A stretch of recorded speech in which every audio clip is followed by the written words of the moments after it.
The only thing I knew about Diablo before playing it was that I'm pretty sure Diablo means some shit in Spanish. Oh yeah, and it was made by Blizzard. But I didn't give a shit because this game had a bird's eye view angle. And you know what game also has a bird's eye view angle? League of Legends. And that game sucks harder than a college girl on syllabus week. So it was a big no-no for the 19 years I've been on this planet. Recently, however, specifically around a year ago, a new game had rised.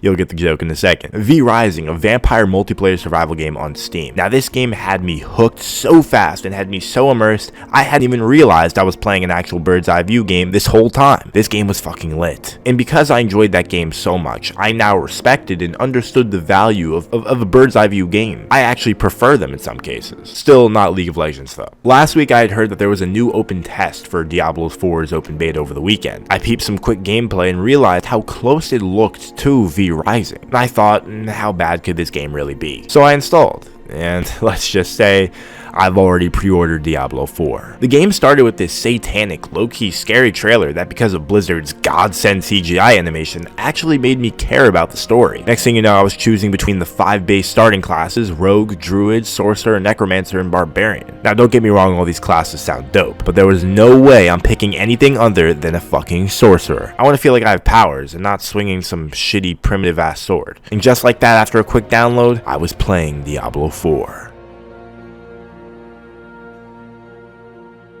And the start of the game transitions me to my first point, the graphics. I realized Blizzard wasn't joking around with the visuals this time around. Throughout this entire game, the mobs, the abilities, the sceneries, the landscapes, and the weather are literally incredible. What a big step up from Diablo 3, which looked like a mobile game in 2012. One of the reasons I was so turned off by the name Diablo. But this game really couldn't get any better. Sure, the graphics were nice, but still nothing to write home about. I started killing some wolves, and even though I was literally hitting them with my wood stick that they called a wand, it felt good. I knew this game had some potential. Then I came across some shitty shack with civilians in it, and despite my intrusive thoughts telling me to kill them all, it wouldn't let me. Some thought in this camp did my help clearing out some dungeon that was cursed or some shit, so I told her I would, and I got my first XP from it. This introduced me to the skill tree in Diablo, and holy is it expansive. For the first time in a while, I found myself overwhelmed with the amount of abilities in the game. I didn't know what to choose, I didn't know what to pick. There was so many different options, and I loved it. Different types of spells and upgrades I could get. I could already tell that builds in the game were going to be deep as hell. Get it? Hell?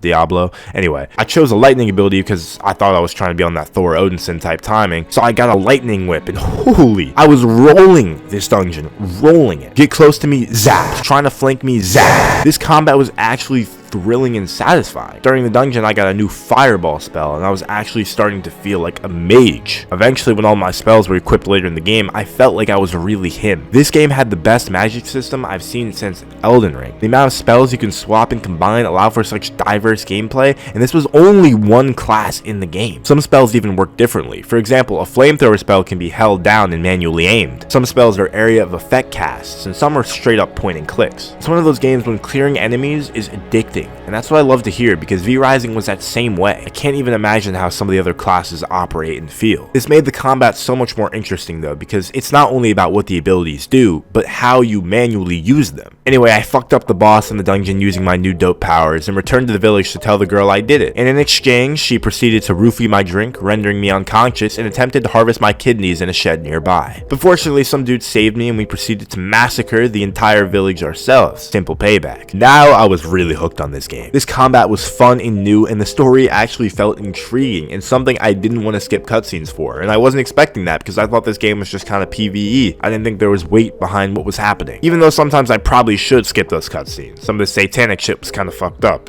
It's scaring me. The game's inventory and gear system are so basic that it's refreshing. It's an RPG system, so you got your gloves, tops, bottoms, necklaces, etc. You can get new gear from, enemies that drop them, completing dungeons, and you can even buy things from cities around the world. What I love about this game is the amount of ways you can get that gear. For example, world bosses. I was getting fragged on this one quest where I had to protect someone, and I was getting overwhelmed, and some guy just pulled up and started helping me clear enemies. We even cleared the boss together, and that feeling was so seamless. It was amazing. I wasn't really expecting multiplayer to be more like a Destiny type game, but it really was. There were already like 3 playable dungeons, and the beta only had 1 zone available to play in, which just shows you how many more there will be come full release. And these dungeons were long too. I'm not just talking about some linear shitty ass hack and slash. There were different routes you could take, objectives and puzzles in the dungeon for loot, and even a boss fight at the end. In the 2 dungeons I did, they looked completely different and had new sets of enemies, just even more evidence to show how much diversity the game has. And that's what really shined in the short playthrough more than anything, the enemy diversity. Now I'm not sure if it was just because it was the beta and Blizzard was trying to flex how cool and different their game is, but I fought maybe like 25 different enemies in just this one starting zone. Spiders, wolves, weird humans, demons, and all types of monstrosities. Everything was different, and that made combat dynamic. Exploring was actually interesting because now I was looking for new things to fight along with new loot to get, and those things went hand in hand. Towards the end of the beta, I had a new 6-staff, a hotbar full of abilities, and a will to kill everything, and I was ready to play. Then the game said you can't go past this point. I looked at my clock and realized I had been playing Diablo 4 for about 4 hours straight, no joke intended, mindlessly lost in this world. This game is definitely decimating my sleep schedule for months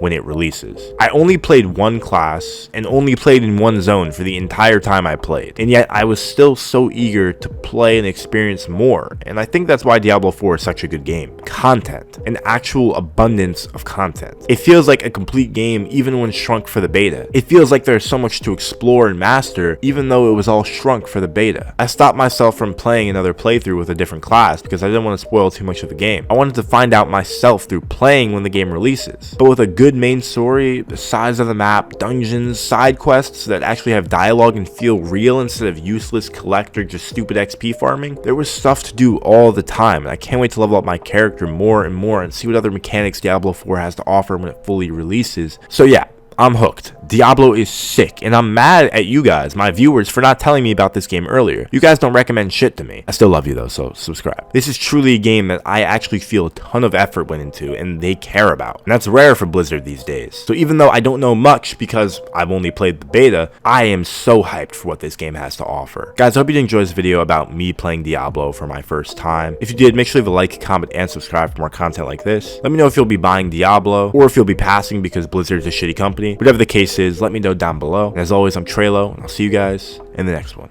Peace out.